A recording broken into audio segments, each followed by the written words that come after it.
जय हिंद दोस्तों। कैसे हो आप सभी लोग? उम्मीद है मस्त और बिंदास होंगे और अपनी पढ़ाई को बहुत अच्छे से कर रहे होंगे। अपना जो लास्ट का सेशन हुआ था उसमें मैंने आपको सर्कल से रिलेटेड जो कॉन्सेप्ट चले हैं उनमें एक कॉन्सेप्ट बताया था और क्वेश्चनों की प्रैक्टिस करवाई थी। तो उम्मीद है आप सभी लोगों ने बहुत अच्छे से उस कॉन्सेप्ट को रिवीजन किया होगा, कॉन्सेप्ट को प्रॉपर तरीके से नोट किया होगा और इस कॉन्सेप्ट से जो मैंने आपको क्वेश्चन प्रैक्टिस करवाए हैं वो सभी के सभी क्वेश्चन आपने एक बार खुद से सॉल्व करने की कोशिश जरूर की होगी। मैं हर एक सेशन के स्टार्टिंग में आपसे एक बात जरूर बोलता हूं कि आप लोगों को जो पढ़ाया जाए, आप लोगों को जो सिखाया जाए, आप लोगों को जो अप्रोच बताई जाए, उस हर अप्रोच को बहुत अच्छे से फॉलो करना है, बहुत अच्छे से प्रैक्टिस करना है, क्योंकि आप बहुत अच्छे से समझ सकते हो। अभी तक अगर आपने कंटिन्यू तरीके से जो अभी तक आपको पढ़ाया गया है उसको पढ़ा है, आपने बहुत अच्छे से रिवीजन किया है, बहुत अच्छे से नोट किया है, तो आपको इतना जरूर पता चल गया होगा कि जो मैंने आपसे बोला है कि आप मल्टीपल टाइम रिवीजन करो, मल्टीपल टाइम प्रैक्टिस करो। इससे आपकी जो स्पीड है कैलकुलेशन की, आपकी जो क्वेश्चन के अंदर कॉन्सेप्ट पहचानने की जो स्पीड है वो बहुत ज्यादा डेवलप हो जाएगी, बहुत अच्छे से इंप्रूव हो जाएगी और आप हर एक क्वेश्चन को देखते ही सॉल्व कर लोगे। ये जो स्पीड है, जो आपकी कैलकुलेशन है, वो डायरेक्ट कहीं से आपके अंदर इंप्रूव नहीं होगी। वो केवल और केवल एक ही चीज पर डिपेंड करती है कि आप कितने अच्छे से कॉन्सेप्ट को रिवाइज कर रहे हो, कितने अच्छे से कॉन्सेप्ट पर जो लास्ट ईयर के एग्जाम्स में जो क्वेश्चन आए हैं या आगे कैसे क्वेश्चन आ सकते हैं, उन सभी क्वेश्चनों को आप मल्टीपल टाइम प्रैक्टिस कर रहे हो तो आप ये मान के चल सकते हो कि आपकी कैलकुलेशन भी फास्ट हो जाएगी, आपके कॉन्सेप्ट को पहचानने की जो स्पीड है वो भी बहुत अच्छे से इंप्रूव हो जाएगी और आप समझ सकते हो जब आपकी कैलकुलेशन बहुत अच्छे से आ जाएगी और आपकी जो क्वेश्चन के अंदर कॉन्सेप्ट होते हैं उनको बहुत अच्छे से ऑब्जर्व करने लगोगे तो फिर क्वेश्चन का सॉल्यूशन 2 से 3 सेकंड में फाइंड कर लोगे। लेकिन इसके लिए जो मेहनत है, जो आपकी प्रैक्टिस है, जो पेशेंस है, वो आपको बहुत अच्छे से करना होगा। तो उम्मीद है आप सभी लोग बहुत अच्छे से पढ़ रहे होंगे, बहुत अच्छे से रिवीजन कर रहे होंगे। मैं बार बार आपसे एक ही बात बोल रहा हूं कि अगर आपको सिलेक्शन लेना है, अगर आपने ठान लिया है कि मुझे अपने ड्रीम्स को पूरा करना है, तो सबसे पहला टारगेट आपका होना चाहिए कि सिलेबस को इस तरीके से कंप्लीट करना है कि एक बार के बाद दोबारा उसको पढ़ने की जरूरत ना पड़े, दोबारा किसी प्लेटफॉर्म पर जाने की जरूरत ना पड़े। एक बार में ही सिलेबस के ऐसे हर एक सेशन को कंप्लीट किया जाए कि उससे जो कॉन्सेप्ट है उनको प्रॉपर तरीके से आप लोग नोट करो और उन नोट्स के थ्रू आप इतने ज्यादा तरीके से उसको क्या करो, रिवाइज करो कि हर एक कॉन्सेप्ट आपके माइंड के अंदर सेट हो जाए, तो ही आपका सिलेक्शन होना पॉसिबल है। आप देख रहे हो हर एक एग्जाम में बहुत ज्यादा भद्देपन से जो एग्जाम कंडक्ट हो रहे हैं वो करवाए जा रहे हैं। हर एक एग्जाम आप देख रहे हो लीक हो रहा है, हर एक एग्जाम में कोई ना कोई प्रॉब्लम आ रही है। अभी जैसे आप देख सकते हो एसएससी ने जो एग्जाम कंडक्ट करवाए हैं उनमें बहुत ज्यादा क्या हो पाया गया है कि हर एक सेंटर पर कुछ ना कुछ पेपर क्या हुए हैं, लीक हुए हैं। हर एक एग्जाम जो अभी एग्जाम्स चल रहे थे उनका 70% जो एग्जाम्स में क्वेश्चन पूछे गए हैं वो एक दिन पहले ही क्या हो गए हैं, अपलोड हो गए हैं। तो ये कैसे पॉसिबल है? तो ये सारा का सारा सिस्टम का खेल है। सिस्टम बहुत गंदे तरीके से चल रहा है, तो आप लोगों को एक बहुत अच्छे से मेहनत करनी पड़ेगी कि आपको पूरा का पूरा पढ़ के जाना पड़ेगा, तभी आपका सिलेक्शन हो सकता है, तभी आपका ड्रीम्स पूरा हो सकता है। तो मेहनत के साथ आपको पढ़ना ही पड़ेगा, क्योंकि आप लोग बहुत अच्छे से समझ सकते हो, क्योंकि सिलेक्शन के लिए पढ़ना ही नहीं, आपको बहुत अच्छे से सीखना भी है कि सिलेक्शन कैसे लेना है। क्लियर है? तो मेहनत से आप लोग पढ़ोगे, पूरा का पूरा कंटेंट इस तरीके से मैं आपको प्रोवाइड करवा रहा हूं कि आपको कहीं भी जाने की जरूरत नहीं पड़ेगी। आपको पूरा का पूरा कंटेंट जो एग्जाम ऑथेंटिक है वो इसी चैनल के माध्यम से आप तक पहुंचाया जाएगा और बिल्कुल फ्री ऑफ कॉस्ट है। और आप लोगों के लिए बहुत ही बेस्ट तरीके से एक बुक कंपाइल हो रही है और जैसे ही वो बुक आएगी आपको बिल्कुल फ्री ऑफ कॉस्ट दी जाएगी, जिसका कोई भी प्राइस आप लोगों से नहीं लिया जाएगा। तो आप लोगों के लिए बहुत ज्यादा मेहनत की जा रही है, तो उस मेहनत को आप लोगों को बहुत अच्छे से क्या करना है, अपने अंदर डेवलप करना है। उस मेहनत को देखते हुए आपको भी मेहनत करनी पड़ेगी। आपकी जो एक प्रॉब्लम थी बॉयज की, उसको भी मैंने सॉल्व करने की कोशिश की है। उम्मीद है कंप्लीटली तरीके से वो आपकी प्रॉब्लम सॉल्व हो चुकी होगी। अगर अभी भी अगर कोई प्रॉब्लम आएगी तो उसको भी पूरी तरीके से सॉल्व करेंगे। क्लियर है बात? लास्ट का जो सेशन हुआ था उसमें मैंने आपको जो क्वेश्चन सॉल्व करवाए थे तो वो क्वेश्चन हो गए थे अपने 77 नंबर तक के, यानी कि आपने 77 क्वेश्चन केवल और केवल सर्कल के कॉन्सेप्टों से कंप्लीट हुए हैं। मैंने आपसे बोला था कि सर्कल के जो कॉन्सेप्ट चलेंगे वो शायद आपके 150 प्लस क्वेश्चन से चलेंगे, यानी कि आपको 150 क्वेश्चन केवल और केवल सर्कल से ही प्रैक्टिस करवाए जाएंगे। क्लियर है बात। तो यहां पर देखेंगे अपने 77 क्वेश्चन हो चुके हैं, 78 क्वेश्चन से आज के सेशन को स्टार्ट करेंगे, यानी कि अपना 50% सर्कल का टॉपिक फिनिश होने वाला है और 50% सर्कल बचा है। इसके बाद अपना जियोमेट्री कंप्लीटली फिनिश हो जाएगा, फिर नए टॉपिक को अपन स्टार्ट करेंगे। यहां जो क्वेश्चन आपको दिया गया है, इस क्वेश्चन के अंदर कुछ इंफॉर्मेशन दी गई है और कुछ इंफॉर्मेशन आपको डायग्राम के थ्रू दी गई है। तो आप लोगों को डायग्राम को बहुत अच्छे से ऑब्जर्व करना है, डायग्राम को रीड करना सीखना है, तभी जाके आपके सॉल्यूशन फाइंड होंगे। क्लियर है बात। यहां पर उसने दिया है कि in the given figure two circle touched each other at point Q. यहां पर बोला गया है कि दो सर्कल हैं जो एक दूसरे को पॉइंट कहां पर, क्यू पर। यहां पर ये जो पॉइंट है वो क्या है, क्यू है। पॉइंट क्यू पर क्या करते हैं, एक दूसरे को टच करते हैं। यहां पर क्या कर रहे हैं, एक दूसरे को टच कर रहे हैं पॉइंट क्यू पर। क्लियर है बात। आगे उसने बोला है P R is the direct common tangent of the two circle. यहां पर जो दो सर्कल है इनकी जो कॉमन टेंजेंट है वो क्या है, पी और आर। जो छोटे वाले सर्कल को पी पॉइंट पर टच कर रही है और बड़े वाले सर्कल को आर पॉइंट पर टच कर रही है। क्लियर है बात। तो यानी कि पी आर क्या हो जाएगी, आपकी टेंजेंट लाइन। आगे उसने बोला है कि angle Q T R equal to 42 degree Celsius. कौन सा है, Q T R, Q T R. इस वाले एंगल की वैल्यू कितनी दी गई है, 42 डिग्री। क्लियर है बात। आगे बढ़े। आपसे उसने पूछा है कि angle Q S P, Q S P, Q S P, इस वाले एंगल की वैल्यू आपको फाइंड करनी है। क्लियर है बात। यहां तक आपको क्वेश्चन रीड करने से आपको बिल्कुल बेसिक सी तरीके से आपको पता चल गया होगा कि आपको डायग्राम के अंदर क्या इंफॉर्मेशन दी गई है, आपको क्या डाटा दिया गया है और आपको क्या फाइंड करना है। अब कैसे फाइंड होगा उस पर बात करेंगे। तो मैंने आपको एक कॉन्सेप्ट जरूर पढ़ाया है कि लास्ट के सेशन में पढ़ाया है कि जब दो सर्कल इस तरीके से बनाए जाए कि वो बाहर से किसी एक पॉइंट पर क्या करें, एक दूसरे को टच करें, और उन दोनों सर्कल की अगर कोई एक कॉमन टेंजेंट हो, तो यहां पर कॉन्सेप्ट क्या लगता है, यहां पर कॉन्सेप्ट लगता है कि अगर इन टेंजेंशियल पॉइंट को और सर्कल के टच पॉइंट को आप अगर मिलाओगे तो यहां पर ये जो एंगल बनता है ये कितनी डिग्री का बनता है, 90 डिग्री का बनता है। ये कॉन्सेप्ट मैंने आपको लास्ट के सेशन में बताया था और क्वेश्चन भी मैंने आपको प्रैक्टिस करवाए थे। क्लियर है यहां तक। आगे देखेंगे।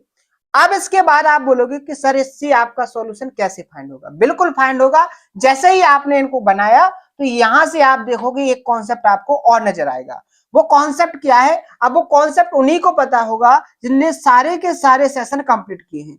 कॉन्सेप्ट क्या था कि अगर कोई सर्कल है, कोई सर्कल है और सर्कल की क्या है, कोई टेंजेंट है, तो क्या है, कोई टेंजेंट है और कोई कॉर्ड है, तो अल्टरनेट सेगमेंट थ्योरम में बने एंगल कैसे होते हैं, बराबर होते हैं। अगर ये थीटा है तो ये भी क्या होगा, आपका थीटा होगा। क्लियर है बात। ये बात मैंने आपको बहुत अच्छे से बताई थी। तो आप यहां पर देखोगे पी आर बड़े वाले सर्कल की टेंजेंट लाइन हो जाएगी और क्यू आर इसकी क्या हो जाएगी, कॉर्ड हो जाएगी। तो यहां पर जो एंगल यहां पर 42 है तो इस वाले एंगल की वैल्यू भी कितनी होगी, 42 डिग्री। बात यहां तक क्लियर है कि नहीं, यहां तक आपको समझ में आया है कि नहीं। आगे बढ़े। जैसे ही आप आगे देखोगे तो ट्रायंगल कौन से में देखना है आपको, ट्रायंगल पी क्यू आर में, ट्रायंगल पी क्यू आर में बहुत अच्छे से देखोगे। ये वाला एंगल 90 डिग्री का है, ये वाला एंगल 42 डिग्री का है। अगर हम बात करेंगे आपसे, अगर हम बात करेंगे इस वाले एंगल की वैल्यू की, तो ये कितनी आ जाएगी, ये वैल्यू आपकी आ जाएगी 90 में से आप किसको माइनस करोगे, 42 को, क्योंकि ये एंगल तो 90 का ऑलरेडी है। इन दोनों कोणों की वैल्यू का सम कितना होगा, 90, क्योंकि ट्रायंगल के तीनों कोणों का सम कितना होता है, 180 डिग्री। अगर ये 42 डिग्री है तो कितना बचेगा आपका, 48 डिग्री। बात क्लियर है कि नहीं। अब ध्यान से जैसे ही आप देखोगे तो यहां छोटे वाले सर्कल में पी आर क्या हो जाएगी, टेंजेंट लाइन, और यहां पर जो क्यू आर है ये क्या हो जाएगी, कॉर्ड। तो यहां अगर ये वाला एंगल कितने डिग्री का है, 48 डिग्री का, तो अल्टरनेट थ्योरम से ये क्या हो जाएगा, अल्टरनेट सेगमेंट थ्योरम से ये वाला एंगल भी कितने डिग्री का हो जाएगा, 48 डिग्री का, यानी कि 48 डिग्री का। और ऑप्शन नंबर यहां पर बी क्या हो जाएगा आपका करेक्ट आंसर। बात क्लियर है कि नहीं? आंसर का सॉल्यूशन आपको समझ में आया है कि नहीं आया है? ये जो सारी की सारी प्रोसेस है, ये आपकी 2 से 3 सेकंड की प्रोसेस है। एग्जाम में जब आप करोगे, अगर आपने इस क्वेश्चन को एक बार खुद से प्रैक्टिस कर लिया और इस कॉन्सेप्ट से अगर आपसे एग्जामिनर क्वेश्चन पूछेगा, तो आप 2 से 3 सेकंड में क्वेश्चन के आंसर को टिक कर सकते हो। लेकिन उसके लिए सबसे ज्यादा इंपॉर्टेंट है कि पहले से आप प्रैक्टिस करके जाओ। क्या है? पहले से आप प्रैक्टिस करके जाओ, क्योंकि पूरा का पूरा जो खेल है एग्जाम में वो टाइम का है। आपको जो एग्जाम में क्वेश्चन दिए जाते हैं, अगर उनके लिए आपको एक पर्याप्त समय दे दिया जाए, जैसे 1 घंटे का टाइम मिलता है, अगर आपको 2 घंटे दे दिया जाए, तो आप पूरे कॉन्सेप्ट से, आप बिल्कुल बेसिक कॉन्सेप्टों से उस पूरे क्वेश्चनों को सॉल्व कर सकते हो। लेकिन अगर आपको टाइम के अंदर, जो एग्जाम में टाइम दिया गया है, उस टाइम के अंदर क्वेश्चनों को सॉल्व करना है, तो आपकी प्रैक्टिस इतनी होनी चाहिए कि क्वेश्चन देखा, क्वेश्चन के अंदर के कॉन्सेप्ट और उसकी कैलकुलेशन आपके माइंड में तुरंत दौड़ जानी चाहिए। तभी आप 2 से 3 सेकंड के अंदर क्वेश्चन को सॉल्व कर पाओगे। बात क्लियर है कि नहीं? यहां तक आपको समझ में आया है कि नहीं आया? अगर आए यहां तक समझ में आ गया है, तो अब बढ़ेंगे अपन आगे। नेक्स्ट क्वेश्चन बहुत ही इंटरेस्टेड क्वेश्चन है, और इसको आप very very important question mark कर सकते हो, क्योंकि ये 10 बार पूछा जा चुका है क्वेश्चन। लास्ट ईयर में अगर आप देखोगे, मॉक लगाओगे, तो ऐसे क्वेश्चन को आप बहुत बार देखोगे। केवल डाटा को चेंज किया गया है, डायग्राम भी सेम था, केवल डायग्राम को रोटेट करके दिया गया था, लेकिन सेम कॉन्सेप्ट से केवल डाटा को चेंज करके 10 बार ये क्वेश्चन पूछा जा चुका है। तो इंपॉर्टेंट क्वेश्चन है, रिपीट होने के बिल्कुल चांस है, आपको बहुत ध्यान से देखना है। और इसका कॉन्सेप्ट क्या होता है, पहले मैं डायरेक्ट कॉन्सेप्ट बताऊंगा, उसके बाद आपको पूरा प्रूव करके बताऊंगा। बस पेशेंस के साथ आपको ध्यान से देखना है। आपको डाउट कब पूछना है, जब आपको पूरा क्वेश्चन समझा दिया जाए, और फिर मैं बोलूं कि अगर आपको कोई प्रॉब्लम है, तो फिर आपको डाउट बोल रहे हैं। सिंपल सी बात है, आप लोग बहुत अच्छे से समझते हो, क्योंकि आप लोग मेहनत से पढ़ रहे हो। क्वेश्चन 79 में क्या बोला गया है कि in the given figure 2 circles touched internally at P.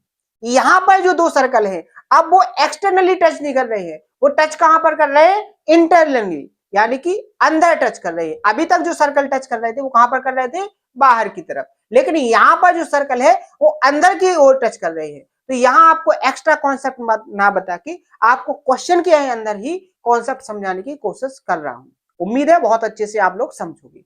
ध्यान से देखना, यहां पर क्या बोला गया है कि जो 2 सर्कल है, वो एक दूसरे को यहां पॉइंट पी पर क्या कर रहे हैं? टच कर रहे हैं। क्लियर है बात? इस वाले पॉइंट पर क्या कर रहे हैं? वो टच कर रहे हैं। इस पॉइंट का नाम क्या हो गया? पी हो गया। आयुन ने बोला है कि angle A P B equal to 110 centimetre. Angle A P B ये कंप्लीटली एंगल है। ध्यान से देखना, इस कंप्लीट एंगल की जो वैल्यू है वो कितनी है? 110 डिग्री। डायग्राम समझ में आ रहा है कि नहीं? बहुत ही ध्यान से देखना। आगे आप लोग देखोगे, तो आगे क्या बोला गया है? एंगल डीपीसी, एंगल डी, कौन सा? डीपीसी, इस वाले एंगल की, इस एंगल की, इतने वाले एंगल की वैल्यू कितनी दी गई है? 78 डिग्री, 78 डिग्री, 78 डिग्री। बात क्लियर है कि नहीं? आपको जो डाटा दिया गया है वो समझ में आ गया है कि नहीं? आगे देखो, उसने पूछा क्या है, आपको एंगल एपीडी की वैल्यू फाइंड करना है। किसकी वैल्यू फाइंड करना है? Angle APD. ध्यान से देखो, एंगल एपीडी कौन सा है? आपको एंगल एपीडी, आपको इस एंगल की वैल्यू फाइंड करना है।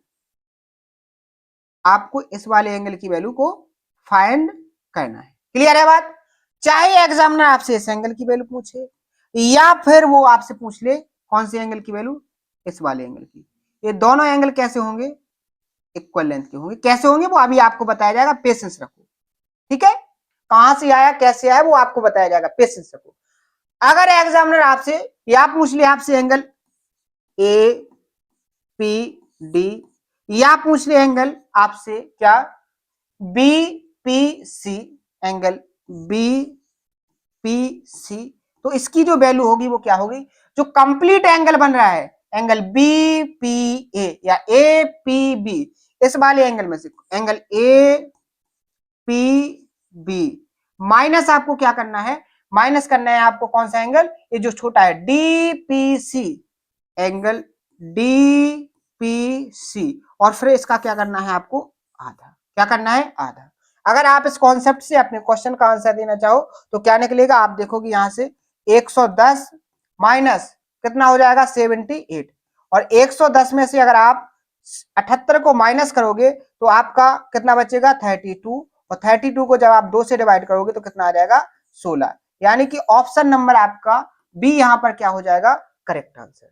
लेकिन अब बहुत सारे स्टूडेंट के माइंड में एक कीड़ा जरूर दौड़ गया होगा कि सर ये कैसे हो गया, आपने ये लाइन कैसे लिख दी, ये कॉन्सेप्ट कहां से आ गया, मुझे कुछ पता नहीं चल रहा है, सर कुछ समझ में नहीं आ रहा है। लेकिन पेशेंस रखो, समझाया जाएगा आपको, बहुत ही ध्यान से समझाया जाएगा।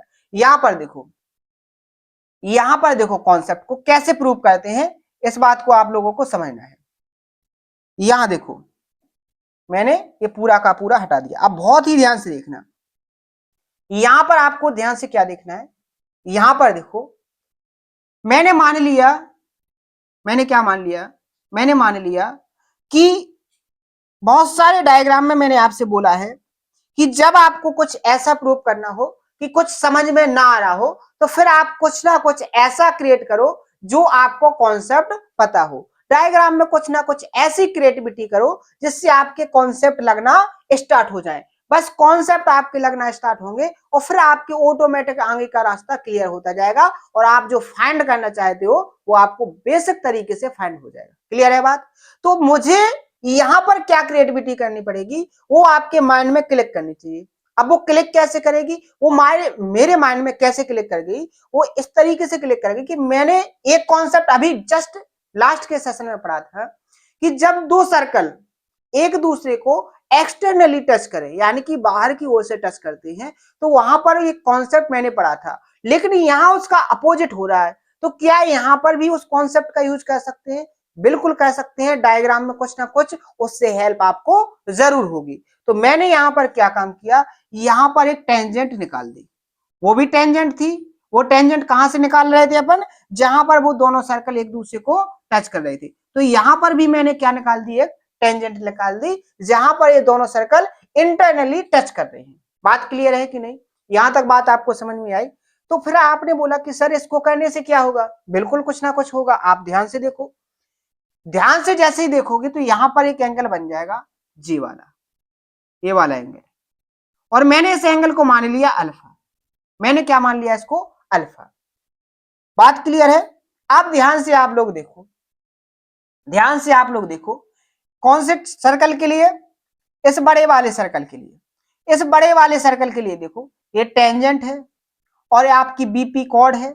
तो आप यहां पर देखो, अल्टरनेट सेगमेंट थ्योरम से अगर ये अल्फा है तो ये वाला एंगल क्या हो जाएगा आपका, अल्फा होगा कि नहीं होगा? यहां तक आपको समझ में आया कि नहीं आया? बात क्लियर है? आगे देखो, आगे आप लोग ध्यान से देखोगे तो आपको आगे और पता चलेगा कि यहां पर मैंने इस वाले एंगल की वैल्यू, जे वाला जो एंगल है, इस वाले एंगल की वैल्यू आप थीटा मान ली। कितनी मान ली? थीटा मान ली। ध्यान से देखना प्रूफ कैसे होते हैं, आपके जो कॉन्सेप्ट होते हैं वो कैसे प्रूफ होते हैं। तो यहां पर जैसे ही आप देखोगे तो इस छोटे वाले सर्कल के लिए ये आपकी टेंजेंट हो जाएगी और आपकी ये क्या हो जाएगी, कॉर्ड हो जाएगी। हो जाएगी कि नहीं हो जाएगी? तो अब आप देखो यहां पर, अब आप देखो यहां पर, अगर ये थीटा है, क्या है, अगर ये थीटा है, अगर ये थीटा है, अब कुछ लोगों को तो ये डाउट आ गया, सर सीपी कॉर्ड कैसे हो जाएगी? अरे भाई इसको आगे बढ़ा लो ना, यहां तक बढ़ा लिया, क्या प्रॉब्लम हुई? अब भी तो ये कॉर्ड है कि नहीं? बात समझ में आई? बहुत सारे स्टूडेंट को डाउट आ गया होगा, सर यहां तक कॉर्ड कैसे? अरे भाई तुम आगे बढ़ा लो ना, कोई प्रॉब्लम नहीं है इसको आगे बढ़ाने से। क्लियर है? ये कंप्लीट कॉर्ड बन गई। तो अगर ये थीटा है तो इस एंगल की वैल्यू भी तो थीटा होगी, इस एंगल की वैल्यू थीटा होगी कि नहीं होगी? बात क्लियर है? यहां तक अगर आपको समझ में आ गया तो फिर आपका क्वेश्चन सॉल्व हो गया, आपका कॉन्सेप्ट फाइंड हो गया। कैसे? सर यहां पर देखो, ट्रायंगल पीडीए में, किसमें, ट्रायंगल पीडीए में, ये इस ट्रायंगल का एक्सटीरियर एंगल होगा कि नहीं होगा, वाई कोण होगा कि नहीं होगा? अगर इंटीरियर एंगल, इस एंगल की वैल्यू अल्फा है तो इस एंगल की वैल्यू क्या होगी, इस वाले एंगल की वैल्यू क्या होगी, थीटा माइनस अल्फा होगी कि नहीं होगी? थीटा माइनस अल्फा होगी कि नहीं होगी? बात क्लियर है कि नहीं? इसी तरीके से आप यहां पर देखो, अगर एक कंप्लीट एंगल अगर एक कंप्लीट एंगल आपका, एक कंप्लीट वाला कोण, एक कंप्लीट कोण थीटा है और इस एंगल की वैल्यू आपकी क्या है, अल्फा है, तो इस वाले एंगल की वैल्यू, कौन से एंगल की वैल्यू, आपके इस वाले एंगल की वैल्यू, क्या आप नहीं समझे, थीटा माइनस अल्फा होगी कि नहीं होगी। आप देखो ध्यान से, जे वाला कोण, ठीक है, और जे वाला कोण, इनकी वैल्यू क्या हो गई, इक्वल हो गई कि नहीं हो गई। यही तो मैंने अभी बोला था आपसे, यही तो मैंने आपसे बोला था कि इस एंगल की वैल्यू क्या होगी, बराबर होगी। आप ध्यान से देखो, आपको कंप्लीट जे वाला कोण कितने का दिया था, 110 का, जे वाला कोण आपको दिया था 78 डिग्री का, दिया था कि नहीं। अब अगर हम इस एंगल और इस एंगल की वैल्यू की बात करें, दोनों का सम, तो क्या होगा, 110 में से आप 78 को माइनस करोगे, क्या करोगे, 110 में से आप 78 को माइनस करोगे तो कितना बचेगा आपका, 32। यानी इस कोण की वैल्यू और इस कोण की वैल्यू का सम कितना होगा, 32 डिग्री। आपसे केवल इस एंगल की वैल्यू पूछी है, तो आप क्या करोगे, इसको 2 से डिवाइड करोगे तो क्या हो जाएगा, 16 आंसर। बात समझ में आई। अब देखो यहां पर लैंग्वेज 3 तरीके से क्रिएट की जा सकती है। आपसे इस एंगल की वैल्यू तो पूछी जा चुकी है, हो सकता है एग्जामिनर आपसे इस एंगल की वैल्यू पूछ ले, अगले टाइप में आपसे क्वेश्चन इस तरीके से पूछ ले कि वो इस एंगल की वैल्यू पूछ ले। दूसरा तरीका हो सकता है वो इस एंगल और इस एंगल का सम भी पूछ ले, कोई बड़ी बात थोड़ी ना है, आपको निकालना तो इसी बेसिक से है ना।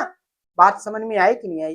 तो आपको यहां पर समझना है इस बात को, आपको यहां पर अपने माइंड के अंदर बहुत अच्छे से इस लैंग्वेज को डेवलप करना है, इंप्रूव करना है कि आपसे एक ही तरीके के क्वेश्चन की लैंग्वेज से कितने तरीके के क्वेश्चन क्रिएट हो सकते हैं।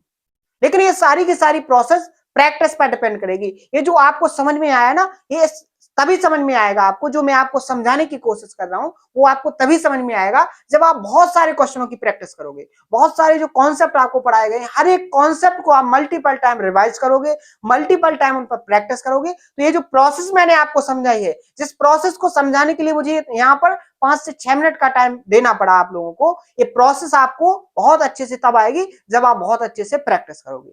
बात क्लियर है कि नहीं। यहां तक किसी को 1% की प्रॉब्लम नहीं होनी चाहिए। तो आपका ये हो गया शॉर्ट फॉर्म, जिसको मैंने डायरेक्ट बताया था, और आपका ये हो गया प्रूफ, यानी कि कॉन्सेप्ट से भी बता दिया और मैंने बेसिक से भी बता दिया। आप किसी का डाउट ये नहीं होना चाहिए कि सर ये वाला ट्रिक कहां से आए। ये ट्रिक नहीं है भाई, ये ट्रिक नहीं है, ये कॉन्सेप्ट है। कॉन्सेप्ट का यूज कब कर सकते हैं, जब आपको बेसिक परफेक्ट तरीके से आए। जब आपका बेसिक बहुत अच्छे से मजबूत होगा तो आप बहुत सारे स्टेप ऐसे हैं जिनको क्या कर सकते हो, अपने माइंड के अंदर सॉल्व कर सकते हो, तो फिर वो बन जाता है आपका कॉन्सेप्ट या ट्रिक बन जाती है। ये सारी की सारी प्रोसेस आपने कहां स्टेप कहां गुल कर दिए, वो आपके माइंड में गुल हो गए। यानी कि इस प्रोसेस को आपने बहुत बार प्रैक्टिस कर लिया, तो फिर जो ये छोटी छोटी कैलकुलेशन थी, ये जो छोटे छोटे स्टेप थे, इनको आपने रिमूव कर दिया, और फिर जाके लास्ट का जो रिजल्ट बनता है उसको आपने याद रख लिया, और इसी को आपने बोल दिया कि ये क्या बन गया, आपका कॉन्सेप्ट। तो आप बहुत अच्छे से डाल लो अपनी माइंड के अंदर कि यहां पर जो होता है, यहां जो प्रोसेस है वो केवल और केवल आपकी प्रैक्टिस के ऊपर डिपेंड करती है। कॉन्सेप्ट भी आपके प्रैक्टिस से बनते हैं, यानी कि जो आप प्रैक्टिस, जो आप कॉन्सेप्ट कहते हो, वो क्या है, आपका बेसिक तरीके से आपने रिजल्ट को याद रखा है। जो आप बेसिक से करते हो उसका जो लास्ट में रिजल्ट निकलता है, उस रिजल्ट को आपने याद रखा है। और वो रिजल्ट आपको कितने टाइम तक याद रखेगा, जितने टाइम से आप प्रैक्टिस करोगे। जितने ज्यादा आप प्रैक्टिस करोगे उतने ज्यादा टाइम तक आपको ये रिजल्ट याद रखेगा। बात क्लियर है कि नहीं, बात क्लियर है कि नहीं। आगे बढ़े, नेक्स्ट क्वेश्चन। नेक्स्ट क्वेश्चन ये भी बहुत ही इंपॉर्टेंट क्वेश्चन है। मैंने ऐसे क्वेश्चन बहुत ज्यादा सिलेक्ट किए हैं जो ज्यादातर पूछे जा रहे हैं हर एक एग्जाम में, क्योंकि आपको भी तो एग्जाम देना है, तैयारी भी तो आप एग्जाम देने के लिए कर रहे हो, तो आपको वो सभी का सभी पढ़ाया जाए जो एग्जाम में आ रहा है। आपका टाइम बिल्कुल भी वेस्ट ना कराया जाए, आपको वही कंटेंट पढ़ाया जाए जिससे आपका सिलेक्शन हो। तो वही कंटेंट आपको प्रोवाइड करवाया जा रहा है जो एक सिलेक्शन के लिए बहुत ही इंपॉर्टेंट है। इसके अलावा ना तो आपको पढ़ने की जरूरत है, ना कभी इससे अलावा एग्जामिनर क्रिएट करेगा। आज से 10 साल बाद भी आप देखोगे तो इसी कंटेंट से आपसे क्वेश्चन पूछे जाएंगे, यही कॉन्सेप्ट होंगे, यही डाटा होगा, और इसी तरीके से केवल और केवल इसके अंदर जो कैलकुलेटिव डाटा है, जो डिजिट में डाटा दिया जाता है, उसी को चेंज किया जाएगा। लैंग्वेज यही रहेगी, एग्जामिनर कुछ भी नहीं बदल सकता है, क्योंकि जो कॉन्सेप्ट बनते हैं वो कॉन्सेप्ट हमेशा वही के वही रहते हैं, केवल ट्विस्ट दिया जाता है। तो लैंग्वेज को में कि लैंग्वेज को थोड़ा घुमा के दिया जाता है, डायग्राम को क्रिएट करने में थोड़ी जो बेसिक इंफॉर्मेशन जो दी जाती है जिससे डायग्राम क्रिएट होता है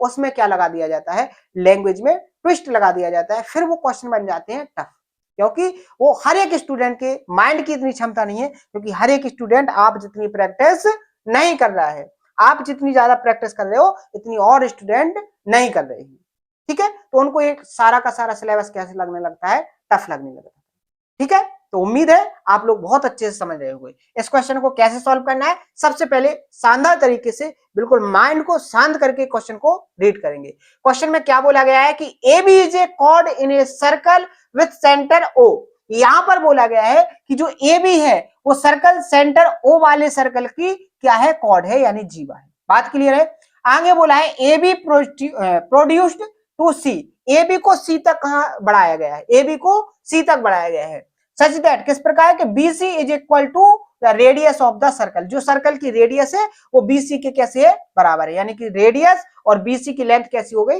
इक्वल हो गई। सबसे पहले डायग्राम बनाएंगे, डायग्राम को साथ साथ बनाएंगे, बहुत अच्छा मजा आएगा आपको इंफॉर्मेशन से डायग्राम बनाने के लिए। जो आपको टेक्निक है वो आपके माइंड के अंदर बहुत अच्छे से डेवलप होगी। यहां पर उसने बोला है कि एक सर्कल है जिसका सेंटर O है, मैंने सर्कल को बना दिया, इसका सेंटर हो गया O, ठीक है। अब यहां पर बोला गया है कि ए बी एक कॉर्ड है, ए बी मैंने एक कॉर्ड बना दी, कॉर्ड का मतलब होता है जीवा, जिसको आगे बढ़ाया गया है वो सी पॉइंट पर, सी पॉइंट तक आगे बढ़ाया गया है। तो ये हो गया आपका ए और ये हो गया बी और इसको सी तक बढ़ाया गया है। बात क्लियर है कि नहीं। आगे देखो, ये बोला गया है कि इस प्रकार से बढ़ाया गया है कि जो सर्कल की रेडियस है, जे बी सर्कल की रेडियस है, क्या है, ये सर्कल की रेडियस और जे बी सर्कल की क्या है, रेडियस, ठीक है। अब आपसे कहा गया है कि जो लेंथ ये सेंटर है, वो जो लेंथ आपकी जे है वही सेम लेंथ आपकी जे है और वही सेम लेंथ आपकी जे है। बात क्लियर है। ये एग्जामिनर ने आपसे कहा है, क्या कहा है, एग्जामिनर ने आपसे कहा है। आगे देखो, सी इज ज्वाइंट टू ओ, सी को कहां जोड़ा गया है, ओ से, सी को ओ से जोड़ा गया है और आगे जब प्रोड्यूस्ड कहते हैं तो वो किस पॉइंट में मिलती है, डी पॉइंट पर मिलती है। तो आगे मैंने इस तरीके से बढ़ा दिया, जो कहां पर मिलती है, सर्कल को कहां पर मिलती है, पॉइंट डी पर मिलती है, इस तरीके से। ये यहां पर पॉइंट ओ पर मिल गई, ये पॉइंट ओ पर मिल गई और इसको आगे जब बढ़ाया गया तो ये सर्कल पर पॉइंट डी पर मिल गई और यहां पर ये जो पॉइंट है ये आपका क्या हो गया, सी पॉइंट हो गया। डायग्राम समझ में आ गया कि नहीं आ गया। डायग्राम कैसे क्रिएट हुआ ये बात आपको समझ में आई कि नहीं आई। आप डायग्राम को क्रिएट कर सकते हो कि नहीं कर सकते। यहां पर आगे उसने कहा है कि एंगल ACD, एंगल ACD, ये वाला एंगल कितने डिग्री का दिया है आपको, ये वाला एंगल दिया है आपको 32 डिग्री का, 32 डिग्री का, ये आपको 32 डिग्री का दिया है। आपसे पूछा क्या है, then the measure of angle AOD, AOD, इस वाले एंगल की बात पूछी है। तो डायरेक्ट कॉन्सेप्ट होता है, इस एंगल की जो वैल्यू होगी वो 3 ऑफ इस वाले एंगल का मल्टीप्लाई, यानी कि क्या हो जाएगी, 32 तिया 96, 96। ऑप्शन नंबर बी यहां पर क्या हो जाएगा आपका करेक्ट आंसर, यानी इस एंगल की जो वैल्यू होगी वो कितनी हो जाएगी, 96 डिग्री। अब कैसे हुई, कैसे हुई सर, ये आया तो आया कहां से, मुझे तो कुछ समझ में नहीं आया। अरे भाई पेशेंस रखो, मैंने यही कहा है ना कि ये 3 गुना हो जाती है किस एंगल की, इस वाले एंगल की। कैसे होती है उसको देखो, आपको पूरा पढ़ाया जाएगा, आपको भ्रम में नहीं रखा जाएगा, आपको क्लियरिटी में रखा जाएगा, आपको पूरी तरीके से समझाया जाएगा। ध्यान से देखो कैसे, मैंने मान लिया ये वाला एंगल आपको क्या दिया है, थीटा दिया है, इस एंगल की जो वैल्यू दी गई है वो आपको थीटा दी गई है, कितनी दी गई है, थीटा दी गई है। बात क्लियर है कि नहीं। आप ध्यान से देखो, आपकी जो लेंथ BC की है वही सेम लेंथ किसकी है, OB की। तो अगर इस एंगल की वैल्यू थीटा है तो इस एंगल की वैल्यू तो भी तो थीटा होगी कि नहीं होगी। बात समझ में आई कि नहीं आई। ध्यान से देखो, ध्यान से देखोगे आप तो देखो, ट्रायंगल OBC में 2 इंटीरियर एंगल, ये इसका एक्सटीरियर एंगल कितना हो जाएगा, 2 थीटा। अब देखो OA बराबर OB की, अगर ये 2 थीटा है तो ये भी क्या होगा, 2 थीटा। यहां तक बात क्लियर है कि नहीं। आप ध्यान से देखो, अब आपको कंप्लीट ट्रायंगल AOC में देखना है, ट्रायंगल AOC में, इस AOC ट्रायंगल का AOC देखो कौन सा, एक बार मैं हाईलाइट करके दिखाता हूं आपको, देखो जी वाला, इस ट्रायंगल में देखना है आपको, इस वाले ट्रायंगल में। इस ट्रायंगल का क्या ये एक्सटर्नल एंगल नहीं है, एक्सटीरियर एंगल है कि नहीं, ये बाह्य कोण है कि नहीं, ये बाह्य कोण होगा कि नहीं होगा। अगर आप ध्यान से समझोगे, अगर इस बात को ध्यान से देखोगे तो ये क्या होगा, 2 थीटा प्लस थीटा, यानी ये क्या हो जाएगा आपका 3 थीटा होगा कि नहीं होगा। यही तो मैंने आपको समझाया था डायरेक्ट, कि अगर इस एंगल की वैल्यू थीटा है तो इस एंगल की अगर आपसे एग्जामिनर इस वैल्यू को पूछे तो वो क्या होगी, 3 गुना होगी। क्या होगी, 3 गुना होगी। बात समझ में आ गई कैसे होगी। तो ये आपका लॉजिक है और आपका क्वेश्चन भी है, आपको क्वेश्चन के थ्रू कॉन्सेप्ट को भी समझाया गया है। तो उम्मीद है आपको बहुत अच्छे से समझ में आया होगा। तो अगर इस एंगल की 32 डिग्री वैल्यू थी तो आपसे, अगर इस एंगल की वैल्यू 32 डिग्री थी तो इस एंगल की वैल्यू क्या हो जाएगी, 32 का 3 गुना, यानी कितना हो जाएगा 96। और ऑप्शन नंबर आप बी को टिक करते और आगे बढ़ जाते। अब अगर आपको इस कॉन्सेप्ट से रिलेटेड, अगर आपने इस क्वेश्चन को बहुत अच्छे से प्रैक्टिस कर लिया, एक बार मैंने सॉल्व करवा दिया और 4 से 5 बार आपने खुद से सॉल्व कर लिया, तो आप एक बात बताइए, क्या आप इस क्वेश्चन को देखते ही सॉल्व नहीं कर पाओगे, कर लोगे कि नहीं कर लोगे। बात यहां तक क्लियर है कि नहीं, कोई प्रॉब्लम, आगे बढ़े। नेक्स्ट क्वेश्चन, नेक्स्ट क्वेश्चन बहुत ही इंपॉर्टेंट, इंपॉर्टेंट कॉन्सेप्ट है, ये बहुत ही इंपॉर्टेंट थ्योरी है और इस थ्योरम को आप लोगों को बहुत अच्छे से सीखना है, प्रॉपर तरीके से नोट करना है। इस कॉन्सेप्ट से मैक्सिमम क्वेश्चन क्रिएट होते हैं। आपका यहां पर, अभी मैंने सेशन के स्टार्टिंग में कहा था आपसे कि यहां पर सर्कल का लगभग 50% सिलेबस कंप्लीट हो चुका है। हर एक एग्जाम में जो पूछा जाता है सिलेबस उसका 50% हो गया है।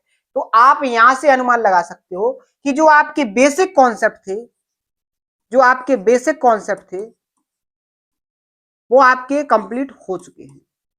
क्या हो चुके हैं, बेसिक कॉन्सेप्ट आपके कंप्लीट हो चुके हैं सर्कल से रिलेटेड। किससे रिलेटेड, सर्कल से रिलेटेड। अब यहां से आगे जो आपके कॉन्सेप्ट चलेंगे वो चलेंगे आपके एडवांस लेवल के, और एडवांस लेवल के कॉन्सेप्ट आप समझ सकते हो कि वो कैसे बनते हैं, basic plus, basic plus advance theory. आपके जो एडवांस कॉन्सेप्ट बनते हैं, यहां पर लिखोगे एडवांस कॉन्सेप्ट, जो एडवांस कॉन्सेप्ट बनते हैं वो basic concept, basic concept plus advance theory add करके उनको क्या बना दिया जाता है, एडवांस कॉन्सेप्ट। और जो ये कॉन्सेप्ट होते हैं इनसे जो क्वेश्चन देखने को मिलते हैं वो हर एक एग्जाम जिसमें मेंस होता है उस कॉन्सेप्ट से रिलेटेड क्वेश्चन क्रिएट किए जाते हैं। तो आप इनको कह सकते हो कि ये जो कॉन्सेप्ट होते हैं वो वेरी वेरी इंपॉर्टेंट होते हैं। क्या होते हैं, वेरी वेरी इंपॉर्टेंट होते हैं, बहुत ही महत्वपूर्ण क्वेश्चन ये कॉन्सेप्ट होते हैं। क्योंकि इन कॉन्सेप्टों को कंप्लीट करने के लिए आपको बेसिक कॉन्सेप्ट क्या होना चाहिए, परफेक्ट तरीके से आना चाहिए। आपको एडवांस लेवल के कॉन्सेप्ट कंप्लीट करना है तो ये बेसिक कॉन्सेप्ट आपको आना चाहिए। तो आप लोग समझ सकते हो कि सिलेबस को किस तरीके से आपको मजबूत करना है, स्ट्रॉन्ग करना है। ये स्ट्रॉन्ग तभी होगा जब आप इस तरीके से पढ़ाई करोगे कि आपको अगर एडवांस लेवल का सीखना है, अगर आपको सिलेक्शन लेना है, अगर आपको मेंस क्लियर करना है तो उसके लिए सबसे ज्यादा इंपॉर्टेंट है कि आपका बेसिक स्ट्रॉन्ग हो, और बेसिक के बाद जो एडवांस लेवल की थ्योरी होती है उससे रिलेटेड जो आपकी एडवांस कॉन्सेप्ट बनते हैं उन पर बहुत अच्छे से आपकी प्रैक्टिस हो। बात क्लियर है कि नहीं। अब कॉन्सेप्ट क्या है उसको समझते हैं। कॉन्सेप्ट है सर्कल से रिलेटेड, तो सबसे पहले मैंने आपके सामने क्या बना दिया, सर्कल बना दिया। क्या बना दिया, सर्कल बना दिया। अब ध्यान से देखोगे अगर ये सर्कल है तो सर्कल का क्या होगा, सेंटर। ये बन गया आपका सर्कल का सेंटर। क्या बन गया, सर्कल का सेंटर। बात क्लियर है कि नहीं। मैंने एक सर्कल बनाया और सर्कल का बना दिया सेंटर।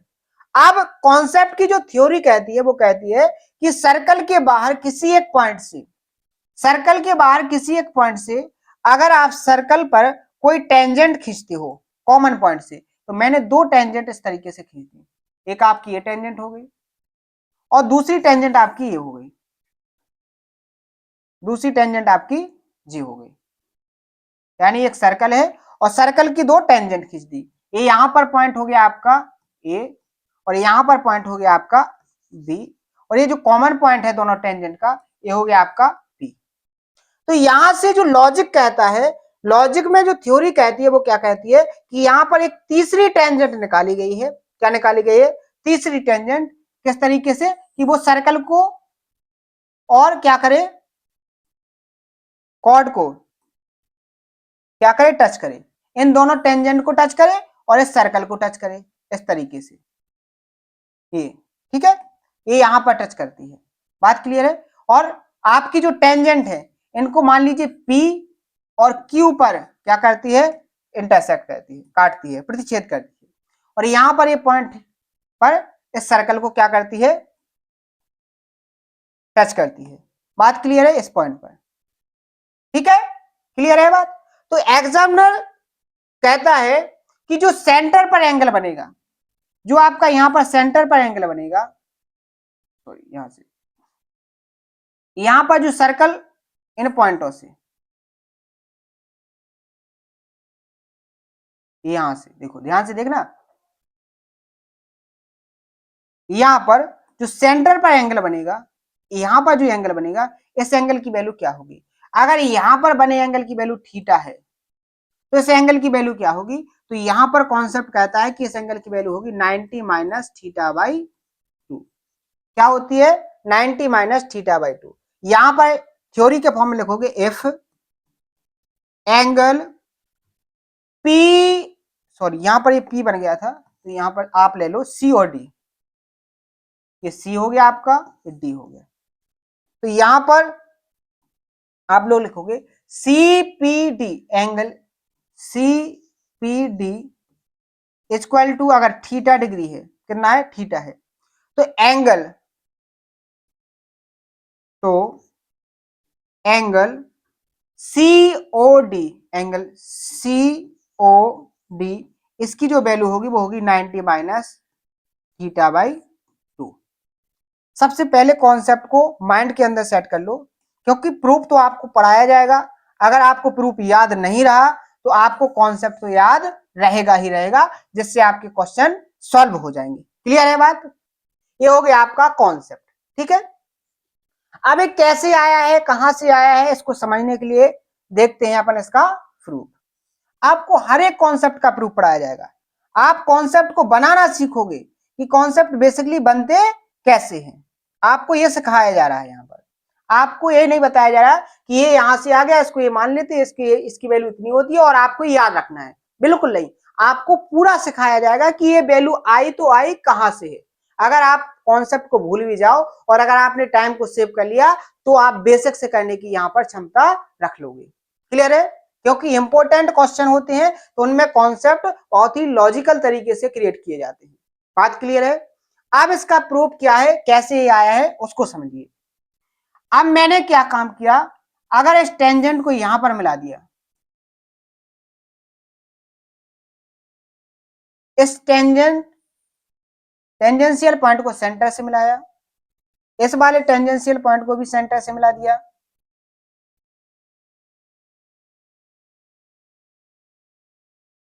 ठीक है। उसके बाद मैंने क्या काम किया, इस वाले पॉइंट को भी सेंटर से मिला दिया। इन तीनों को कहां पर मिला दिया, सेंटर पर। तो ये भी रेडियस होगी, जे वाली भी रेडियस होगी और जे वाली भी रेडियस होगी। और आपको पता है टेंजेंट लाइन और सेंटर से मिलाई गई लाइन के बीच में जो कोण बनता है वो राइट एंगल होता है। बात क्लियर है? 90 डिग्री का। यहां पर भी जो एंगल बनेगा वो 90 डिग्री का बनेगा, यहां पर भी जो एंगल बनेगा वो 90 डिग्री का बनेगा। इतनी बात आपको समझ में आई कि नहीं आई? यहां तक आपको समझ में आया कि नहीं आया? आगे बढ़ जाए। आगे अगर आप देखोगे ध्यान से तो दो ट्रायंगल आपको दिखाई देंगे, यहाँ पर AOC और यहां पर मान लीजिए आपका S है। ट्रायंगल AOC और ट्रायंगल OSC में देखो, जे वाला एंगल 90 डिग्री का, इसमें जे वाला एंगल 90 डिग्री का, जे रेडियस, जे भी रेडियस, और जे कॉमन साइड, और जे हो जाएगा आपका हाइपोटेन्यूस। तो RHS की प्रॉपर्टी से आप क्या कहोगे कि ये दोनों ट्रायंगल एक दूसरे के कैसे हैं, कॉन्ग्रुएंट, सर्वंगसम। अब कॉन्ग्रुएंसी का कॉन्सेप्ट जिसने नहीं पढ़ा है, क्या उसको ये कॉन्सेप्ट समझ में आया होगा क्या? बिल्कुल नहीं आया होगा। कैसे हुआ? एक 90 डिग्री का एंगल बराबर है, 90 डिग्री के सामने जो हाइपोटेन्यूस वो कॉमन है दोनों ट्रायंगल में। ट्रायंगल कौन से? AOC और ट्रायंगल SOC। बात क्लियर है?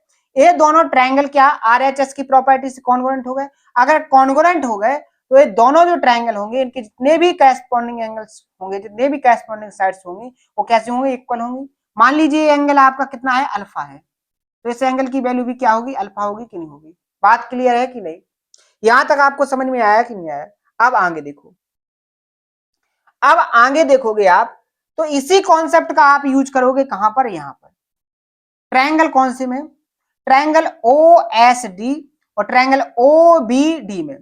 ये वाला एंगल 90 डिग्री का और ये वाला भी एंगल 90 डिग्री का, ये रेडियस, ये वाली भी रेडियस और हाइपोटेनियस दोनों में कॉमन, तो ये भी RHS की प्रॉपर्टी से क्या हो गए? दोनों कॉन्ग्रुएंट। अगर इस वाले एंगल की वैल्यू, इस वाले एंगल की वैल्यू थीटा है, तो इस वाले एंगल की वैल्यू क्या होगी? थीटा।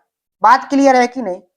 यहां तक आपको समझ में आ गया तो आगे आपका आंसर, आपका जो प्रूफ है वो बिल्कुल क्लियर हो गया। कैसे? अगर हम इस कंप्लीट एंगल की बात करेंगे, अगर हम इस कंप्लीट एंगल की बात करेंगे तो क्या हो जाएगा? एंगल AOB, एंगल AOB किसके बराबर हो जाएगा? ट्वाइस ऑफ 2 अल्फा और 2 थीटा, यानी 2 कॉमन आ जाएगा, क्या बचेगा? Alpha plus theta. बात क्लियर है कि नहीं? आप ध्यान से देखोगे तो ये जो अल्फा प्लस थीटा है वो क्या है आपका? ये वाला एंगल क्या है? COD या DOC। तो एंगल क्या हो जाएगा? एंगल COD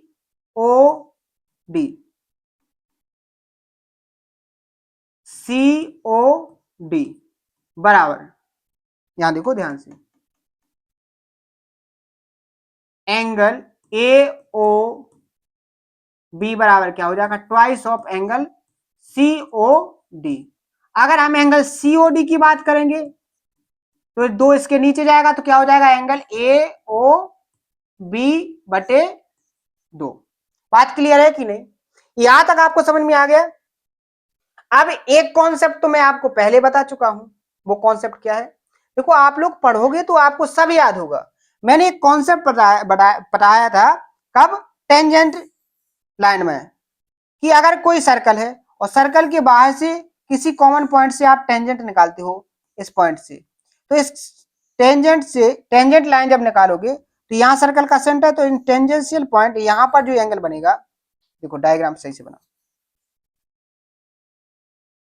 देखो ये सर्कल है, ध्यान से देखना, ये सर्कल का सेंटर है, यहां से आपने 2 टेंजेंट निकाले, ठीक है? तो यहाँ पर जो एंगल, जो सेंटर, ये सेंटर है, यहाँ एंगल अगर यहाँ थीटा बनेगा तो यहाँ पर जो एंगल बनेगा वो 180 माइनस थीटा।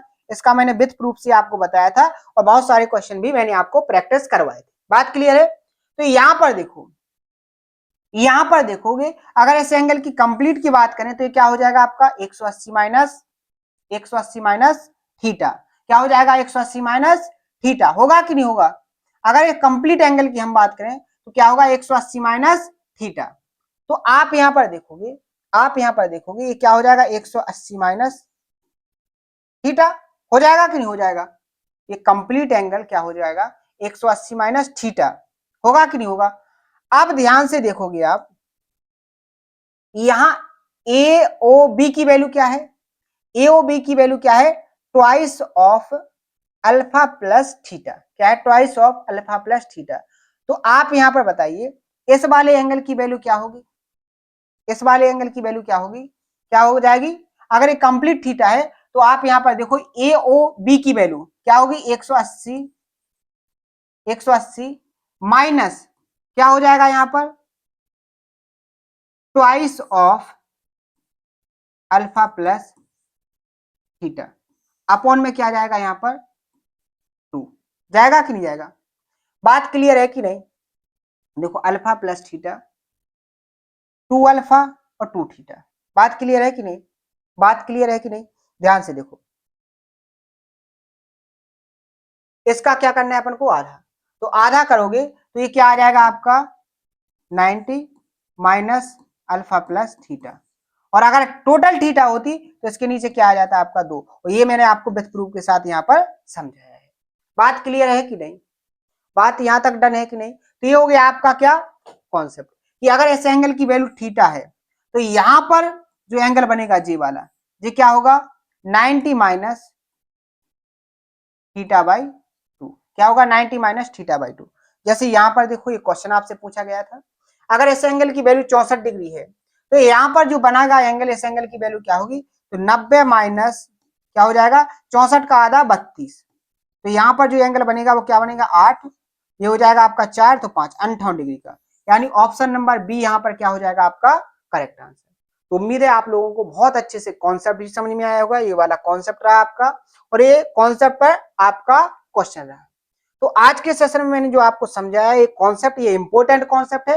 वैसे मैंने आपको 4 कॉन्सेप्ट समझा दिए आज के सेशन में। कौन कौन से? हर एक क्वेश्चन में जो कॉन्सेप्ट था ये भी आपका कॉन्सेप्ट था, ये भी आपका कॉन्सेप्ट था और ये भी आपका एक कॉन्सेप्ट ही था जिसको लास्ट के सेशन में मैंने समझाया था। उस पर ये प्रैक्टिस थी आपकी। ये 3 और 4 कॉन्सेप्ट मैंने आपको बताए हैं। इन सभी कॉन्सेप्टों को आपको बहुत अच्छे से नोट करना है, बहुत अच्छे से रिवाइज करना है, बहुत अच्छे से प्रैक्टिस करना है।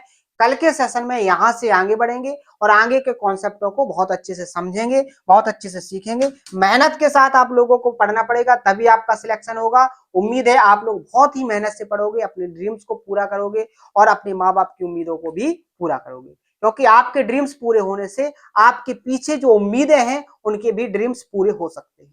तो आप लोग केवल और केवल अपने ड्रीम्स को लेकर मेहनत करते रहिएगा। किसी भी उल जलूल चीजों में बिल्कुल भी नहीं फंसना है। अपने टाइम को एक एक मिनट सेव करना है। जैसे ही आपने अपने टाइम को एक एक मिनट करके सेव करना स्टार्ट कर दिया तो आप एक बात मान लेना, आप कितने भी कमजोर हो आप बहुत अच्छे से एक अचीवमेंट को हासिल कर सकते हो। और आज के टाइम पर तुम अपने टाइम को, जो आपको समय मिल रहा है, उस समय को आप बिल्कुल ऐसे ही व्यर्थ में गवा रहे हो। तो आप लोग समझ सकते हो कि आप कितने भी इंटेलिजेंट क्यों ना हो, आप अपने समय को अगर बर्बाद करोगे तो आपको समय कब बर्बाद कर देगा ये आपको भी पता नहीं चलेगा। लेकिन अगर आपने टाइम को सेव किया, समय को बचाना सीख लिया, समय के अनुसार काम करना स्टार्ट कर दिया, तो आपको कब कौन सी अचीवमेंट मिल जाए ये आपको भी पता नहीं। तो आज के सेशन में इतना ही। कल के सेशन में मिलेंगे अगले कॉन्सेप्टों के साथ, अगले कॉन्सेप्टों की प्रैक्टिस के साथ। तो आज में अगर कोई डाउट हो तो उसको कमेंट बॉक्स में जरूर बताएं। आज के लिए इतना ही। थैंक यू, धन्यवाद।